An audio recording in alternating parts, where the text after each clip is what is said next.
Hello, hello, hello. Welcome to the Kim and Jackie show today. Seriously, this is the More Than Mindset show. And my guest today is Jackie, who is a massage therapist and also an integrative mind-body coach. And we are going to talk about, what does that mean? Like, what is it that you are doing and how is it helping your clients? Why have you integrated this approach in your massage therapy practice? So Jackie, would you like to introduce yourself? Hi, I'm Jackie Hudiburg. I'm a massage therapist and an integrative mind-body coach. And want to tell you a little bit about how I got here, first of all, what brought me here. I've been a body worker for over 20 years. So I've been touching a lot of bodies, always having a sense that there's more going on than just the physical. So I've always had that sort of intuitive knowing in me. But when the pandemic hit and people were put in quarantine, when I first went back to work, when they came out of quarantine, what I noticed was bodies were literally in lockdown. So it was like the lockdown that we were in the world was physically showing up in the body. So I have never touched such tight bodies in my life. And literally I would put my hands on them and I would think to myself, wow, they are in lockdown. The whole being is in lockdown. And so that has continued. I've continued to feel that in people's bodies, even over the past year. And so I felt like there needed to be something more. Like, just doing massage is awesome. I mean, massage itself is awesome. I mean, we need to be touched in order to live. I mean, if babies are not touched, they die, right? So physical touch is number one. So massage therapy is awesome for that. It also, I always say, you're treating the nervous system first when you're doing body work, any kind of body work.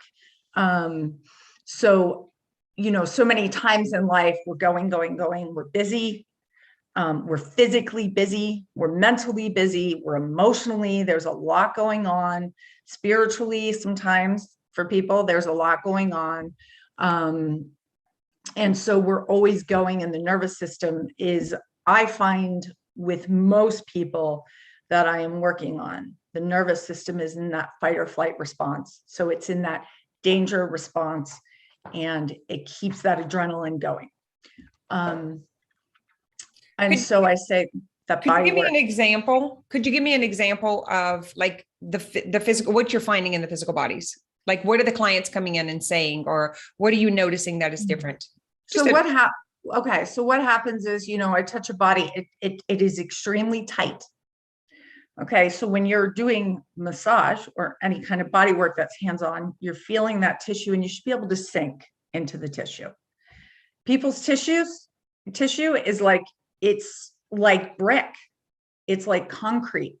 You can't sink into the tissue. That's the first thing I notice. And then as you're working on them, there's different things that happen, but either people are not breathing or the breath is very shallow. The tissue isn't responding, or the tissue starts to respond and sink, but it comes back up and it continually is tightening. And so people are not able to relax. The body, the physical body that I'm feeling under my hands is not able to soften. That's pretty much what I'm finding. And then people come back repeatedly with the same issues. Nothing's changing. They can get a massage 1 week. I can get them to like where I can sink into the tissue, but then they come back the next week and they're in the same space. They're like concrete again. I'm curious if you were noticing this before we met and you were already looking for something else, or was that opening conversation like, this might be something else? I'm just curious, like personally. It's probably both, but I mean, You were already noticing. I've always known, Mm-hmm. like, I've always known that. I mean, I was introduced to that in massage school, And, there's always been clients over the years that I know something else is going on. That body is just really, really tight, and it is just not letting go, and it's not changing. Even week after week, there's no change. So is it that you just noticed there were more bodies? Yeah. Yeah. Interesting. During the pandemic, it was like every body that was getting on my table felt like that. Insane. Yeah, it is absolutely unbelievable how, as massage therapists, we can tell the internal state by the body. Yeah. When you ask people to take a deep breath, and it's like, yeah, they have no sense of like what it feels like to fill the whole body with breath. And I tried certain clients, I will try to help them with that. Some get it, some cannot. It's almost like the inability to take it all in, like the inability to take the breath in and the inability to take the change in. Like I can only look at one little inklet at a time. I can only take one little breath at a time. So it's like this survival mode. Yeah, pretty much. They're in lockdown. Okay, sorry, I interrupted you. You go ahead with your story. No, it's okay. It's fine. I like to dialogue because it'll, pop in more stuff into my head. But, I was just thinking as you were talking, I was like, that's what, I always tell the story. It was probably about a year ago. I was working on a body, and that body was not changing. And I was getting frustrated. And I thought to myself, why am I so darn frustrated? And I always have what I call, I call it the voice, but it's like things just come in right into my intuition. And so this voice says, well, that's because you're working on the physical body. You need to be working on the soul, right? And I'm like, okay, well, what does that look like? And so that started my journey into, more of the mind-body connection stuff. And so the first place I went was Reiki. That was the first place I went. I was familiar with Reiki. I had some training in Reiki, and that was one of the intuitive senses I got, was like, go further your training in Reiki. And that piece was a game changer for me. Because now I could sense, of course you're working hands off the body. So now I can sense not only the physical tissue, but now I can sense maybe what is going on in I want to say it is the energy body, but what is going on with the person. I agree 100%. I'm there with you. It's fascinating. It's like, and it's like craniosacral, right? It's like that little soft, gentle move. And then it's almost like baby back ribs just melting off of the bone. They just relax into it. And so, I've taken cranial 3 times. And it's not something I particularly practice, but it is kind of the hands are light. And so you're feeling that rhythm, right?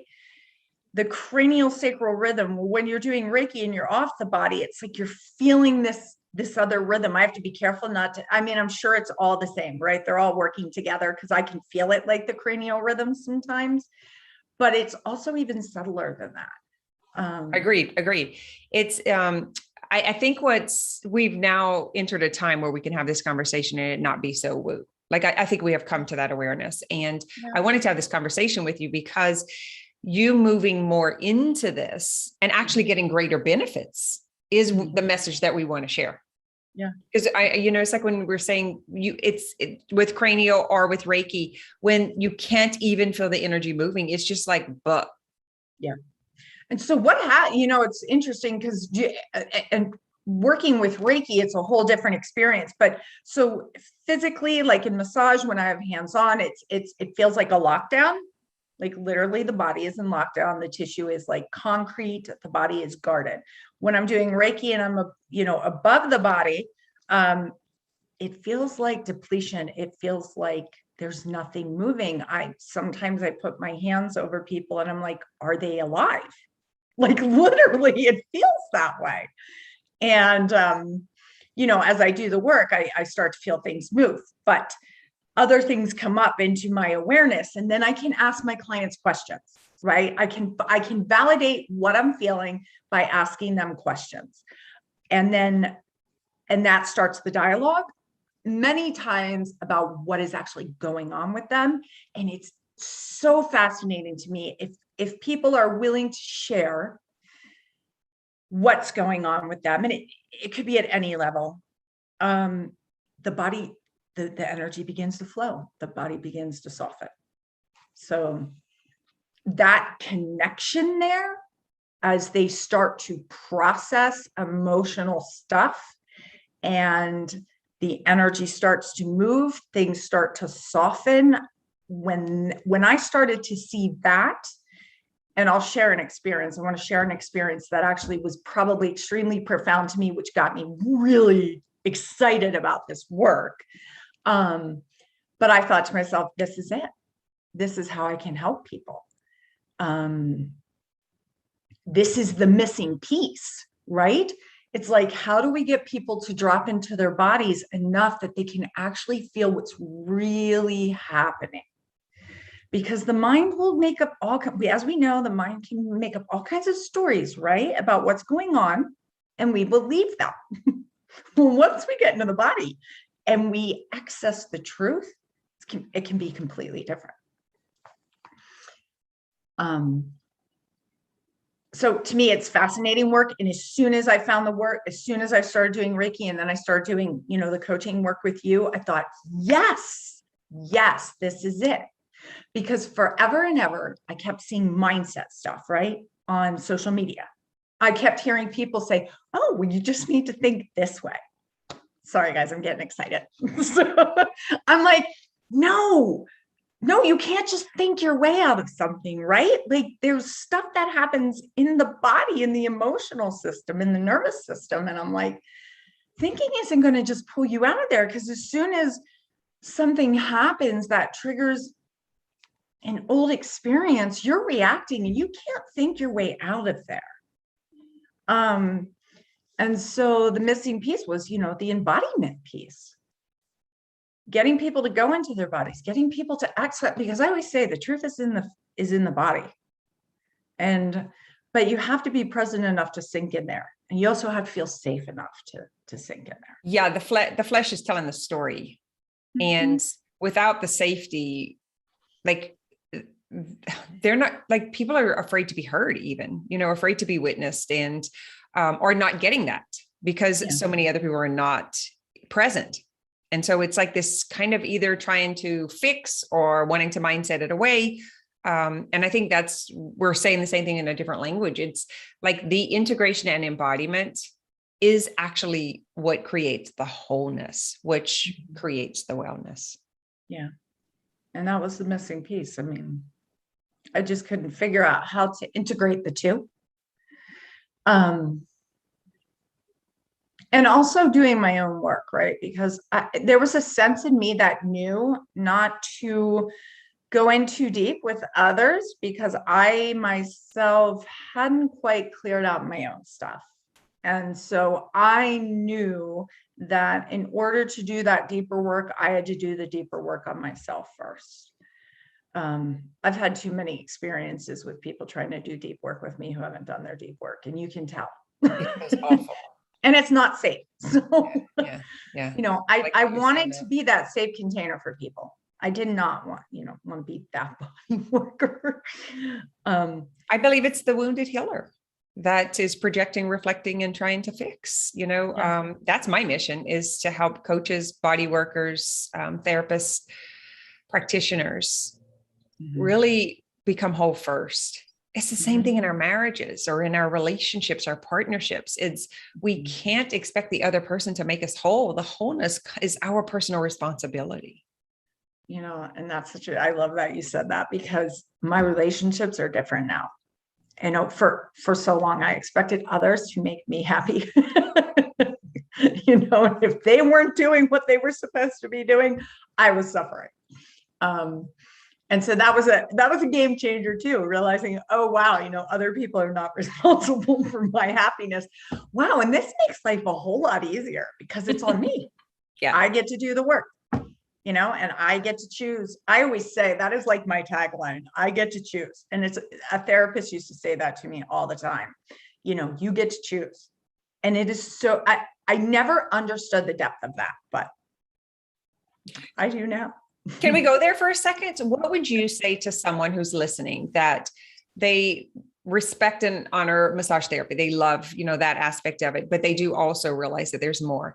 And then when we start talking about coaching and you talk about therapy, how would you explain the difference for someone who believes, wants to know the difference between coaching and therapy, like what we do as integrative mind body coaches compared to getting a massage and then going to the therapist? What would be your, is there such word as synopsis or your conclusion? Well, you've done it all. You've done it all, so right? Funny because you asked me that and a little bit of resistance comes up because I'm like, oh, I don't want to rock the boat too much. But you respect all of it. So I'm just wondering because I know what the difference is for me personally. I'm just curious now that you're doing this work and you're integrating the energy medicine as well as the coaching. How do you, because you've done therapy, right? Yeah. Mm-hmm. And it has been helpful in many ways. It's given me tools along the way to use. And I think part of doing the coaching, I don't know what it would be like to do coaching without therapy first, because I have the skills and tools to regulate myself. So I can go into coaching, feel safe that I know how to regulate myself. If something a trigger gets hit in me that gets my nervous system fired up. But I feel like coaching, of course you have to create that safe container first. But I feel like coaching, this is the difference. This is the difference to me. I feel like therapy, they're rocking you. Whereas coaching goes right in. It's like we don't, we're going to come in gently, depending on the client, but you're going to go in, you're going to start creating those questions that have people thinking about what the answers are for themselves and presence. So not all therapists, and I have had one in my lifetime, that we always meditated first before we began the session to help me get in my body. I think that's a difference too. Because the answers lie in here. In therapy, you're here, which is very frustrating to me. I used to get frustrated with therapy because of that. They're really up here. And so you can keep telling your stories. It's hard to get to the truth unless you come into the body. So that's how I see at least the coaching that we do that's different than therapy. Yeah, I want to say that too, specifically the integrative mind body coaching compared to mindset coaching. What we are talking about is a whole different animal. We use the body to access the wholeness and the healing, to regulate and create stability first, because we're massage therapists, because we understand the mind-body connection and also how the energetic body works, that I do believe the coaching that we are doing is different. I work with other coaches that come in who are mindset coaches who want to bring in more of this healing aspect for their clients.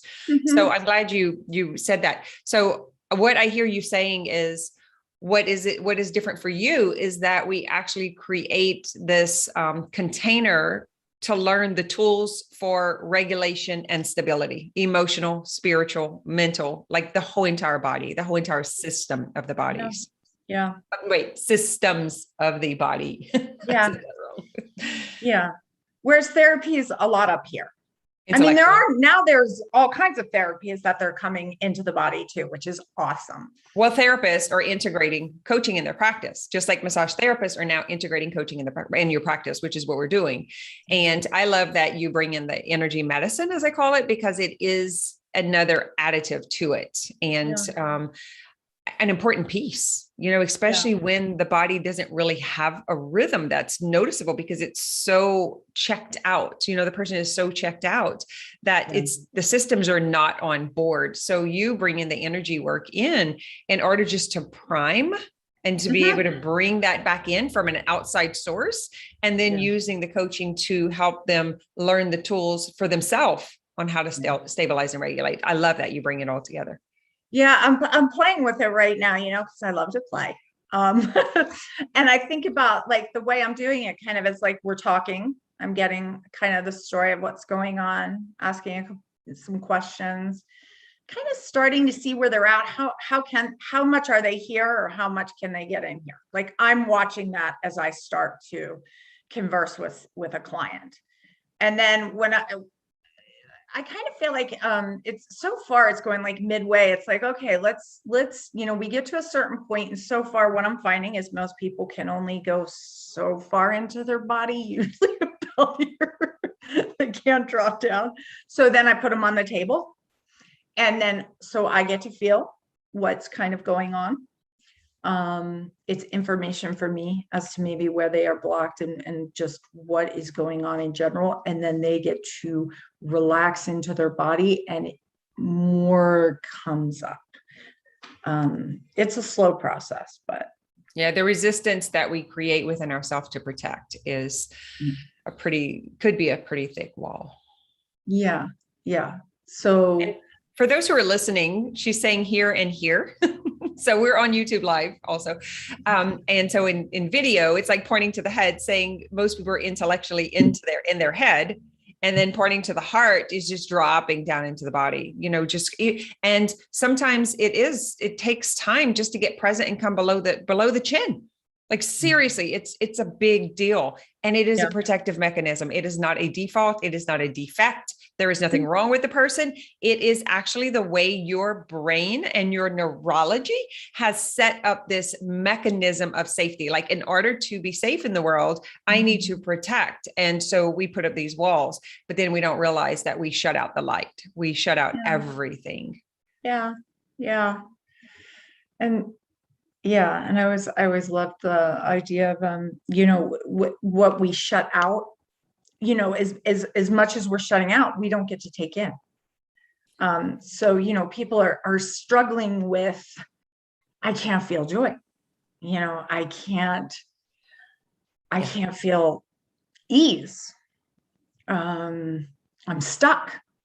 Jackie, I'm curious, what do you notice, or what do you believe is the reason for so much distrust? Like, I'm just curious for myself, even like, is it because we get ridiculed? Is it because we get put down? Is it because we get pushed away? Why do you think, like, is it just not being heard? Is it from childhood stuff, or is it from living in this somewhat vicious world at times? What is your thought? I mean, it's a big question. I know, right? But I have a wide open head, and I'm super curious, and I love to ask even when they don't know. So my head goes, woo! I mean, I think it's probably a mixture of things, right? It's like we come into the world and we are instantly conditioned. Here are the rules. This is the way to act. This is the way to be. This is what you do. Yeah, this is us in our family and what we do, and this is them. Right. And this is how you need to protect yourself. And this is how you need to be careful. And, and you don't say this and you don't say that, and you better kiss this person and give them a hug when they come in, even though you might not feel you might feel comfortable, you do it, right? Because those things, I think, it's like we come into the world and, I mean, I hate to say it, but I think boundaries are instantly pushed through. I mean, it's like, as children, we have a sense of like what we're comfortable with and not comfortable with, and we are made to. Yeah, we're taught to override what we feel is correct for us. Yeah, and then I think a lot of times, and to connect and to get along with the community that we have been birthed into. Yes, and a lot of times, I mean, it's not right or wrong, but I feel like so many people are not taught how to feel their emotions, how to communicate their emotions. And so I think we are more or less taught to just repress them. I hate to say it, but it's, And so we learn from a very young age, like to swallow things. And then you go out into the world and then you start getting your feelings hurt and, different things start to happen. And then we feel shame and we repress more. So I think it's like a buildup of things. Yeah. I'm thinking of what you just said brought this to mind, one of my family members. And we were talking one day, and it's one of my in-laws. And I was like, saying almost like I wasn't sure if it was in between getting approval or apologetic about some of the things that I say on social media or whatever. And she was like, well, I don't disagree. It's just, we don't say that. Like it's inappropriate, right? Or it's not like, yeah, what you're saying, like, I believe also, but you don't say that, like, that's not okay, or like, it's kind of the thing you talk about in the car, not at the event center, or it's like that kind of thing. And I was like, oh, that's interesting, because the way I was responding to it as if I were being rejected because of my own story, my own wounds. Right. So when I didn't get the validation or the approval, or, it was kind of like this pull away, not being associated with me, to protect themselves and from what people thought about them if they were associated with me. And I was saying these things, I took it as, there was something wrong with me. No one liked me. I'm rejected. I'm not, whatever the story was that came up.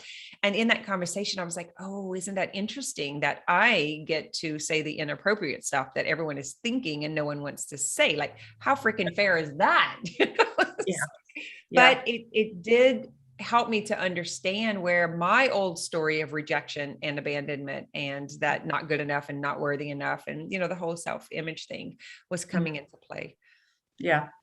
And I think about, there's all, I mean, in the trauma world, there's big T, little t, and then it's all relative, right? All in between. So, I just think, in general, as children, we tend to get some of our essence squashed. And I think it's innocently also. I think that our parents and grandparents and everyone else was just trying to survive. It's just that we are now in a time where we can have a new and different experience. And so it's that giving ourselves permission to have it when we're afraid that we're stepping on toes or, rejecting someone else or blaming or any of that stuff. I don't see it that way. Like there's no one in my life that I think is responsible for the experience that I had. I do believe that everyone does the best that they can. I do. Like, I do. Wholeheartedly. Yeah. I think we're all just trying to be individuals, and we're having a hard time giving ourselves permission to be individual. Yeah, I agree. So how can we help them get into their bodies so they can tap into their individuality? I feel like that's what we do, or that's what you're doing also. Yeah. I think individuality, essence, I call it essence, you call it individuality, same thing. But how do you want to show up in the world? What do you want to bring to the world? What do you want to be in the world? Like, what excites you? What satisfies you? Like, what brings you to life, right? No more of this death stuff. Get rid of the brown M&Ms, pull out the Skittles. like we do not have to suffer. I think that is the biggest piece that I've learned from like all the work we do and in Self-Healing Masters and, with the other coaches. I used to think it opens up a whole new world. Yeah. Sorry, I cut you off. I used to think it was like the victim mode, but actually I see it now more as martyr. It's more the people pleaser and the wanting other people to feel okay and to not feel rejected or, whatever. And it's actually, that's in us that we're trying to protect. And so this past year, I've seen more martyr behavior than victim behavior. Like I'm the better person if I allow this abuse or if I allow this dysfunction, or like I'm the better person, I get the graces to go to heaven, or I get to be, does that make sense? Like I'm seeing a little bit more of that, like taking the higher road kind of thing. And I'm like, what if there is no road? Yeah. I'm thinking about that now that you said that, martyr versus victim. I see it a lot, actually. Victim is it happened to me. So I do believe it starts that way. It happened to me and I don't want it to happen to someone else. So I'm going to kill off myself in order to make sure it doesn't happen to someone else. I did that for a long time. So I can completely 100% relate to that. and finding your way through that, right? And so like, let's just say, with my son, who's had a lot of mental health issues, right? And it was like, I was going to do everything I could to save this kid. Of course, the mother and me, I mean, that's what we do, but it went past that, right? So when I began to change and do my own work, it's interesting how when you begin to model the work, you begin to model the change, the other people around you kind of step up and do the same. Fascinating. So all we really have to do is be ourselves, and it helps other people by being who we are, because it gives them permission to be who they are. 100%. Yeah. And so, I think that's the hardest part to, like, when I'm working with the coaches, is to get them to see is, no, actually you have to step into it first, and then they will choose if they want to come along with who you really are, or if they want to keep this game going, right? It's like, that's kind of where you decide. So they will either fall away because you're not what they want you to be, which is not you, or they will come along and grow with you. And then what we're not seeing is the 7 generations back, 7 generations forward. Like, I do believe we are standing in the gap of the generational patterning, conditioning, the messaging that we've received just by giving ourselves permission. And for me, it's not even about like empowerment and that kind of stuff. It is about health and wellness. It's about my body, and that's what I think is different for us as massage therapists, is the body is priority. Like, whereas mindset coaching kind of throws the body out. Yeah. It's like a peasant. Get out of your body. You're making so much trouble. It's funny that when you said that, I'm still working part-time in the spa. So I work on a lot of bodies, and it's amazing to me how people do not take care of their body, their vehicle. It's like they think that it's supposed to just run. And it doesn't have any emotions. It just runs, right? We don't need to do anything for it. It should just run. So it's, I see MindBody coaching as education too. Yeah. Agree. A mixture. Who do we think is supposed to be responsible for I don't know. Because I'm working on this, and I honestly think people just forget. It's like they're all up here, so this does not exist. They're just moving through life all up here. The body isn't even seen almost. That's how I experience it with people. It's like they don't see that they are in a body because they're so up here focused on what's in front of them until it screams. It starts to talk. It'll start to talk first. If you don't listen, it starts screaming. Then they're mad at it and they blame it on time and age and it's like, because that's what we've been taught. Yeah, that's a big one. That's what we've been taught. So much of the medical community is like, oh, that's going to really hurt when you're 60. So guess what? The suggestibility just was planted. Into their memory bank. Yeah. All right, my friend, we're right at the time. So I just wanted to offer a little bit of space if there's anyone that you wanted to speak to in particular about what you do, or maybe how this has affected you in your own personal life, or anything that you wanted to leave that I didn't ask you. I feel like where I came from, being up here, always feeling like I had to keep moving forward, had to feel like I had to push through, force my way into creating what I wanted, which I didn't even realize I kind of knew what I wanted, but I had no idea how to create it, but I just kept trying to force things, right? And I kept hitting walls, and I ended up pretty much just feeling stuck, heavy, depressed, exhausted, anxious. So there I am in this body with all this going on. And I'm like, it's got to be better than this. There's got to be something I can do. There's got to be something different. This cannot be how life is supposed to be. And so I think about people in those predicaments, people in those situations where they just feel trapped. It's trapped. And feeling like they can't move forward, feeling like they don't even know the next step. And And so they start to sink. Those are the people, it's like, I want to be able to help people see another way,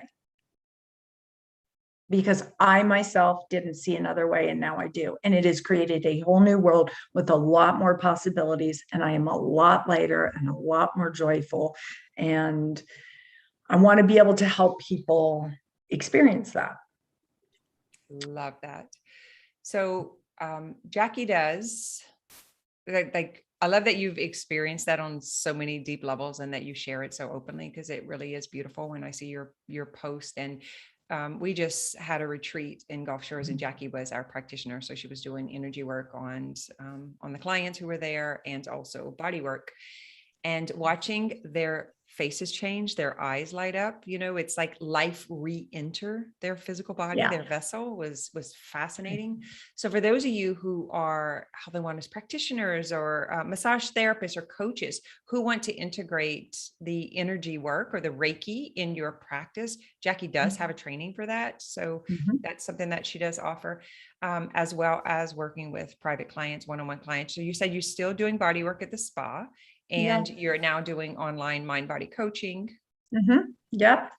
And Reiki and the mixture of it, and teaching classes. Yeah, I'll be teaching a class here in December. So perfect. Reiki 1 class. Yeah. So if you're feeling a little like your light is dimmed or out and you want distant Reiki healing, Jackie is available for that. So we will link her information below if you want to book a call or just kind of meet her for yourself and find out what's going on. I am honored for you to be a part of the community, to be a part of Self-Healing Masters, as well as one of the integrative mind-body coaches. It's been fascinating experience. I know we have a lot of work to do. We'll have events coming up and fun stuff like that. So thank you for coming on the show and sharing. Thank you. Thank you.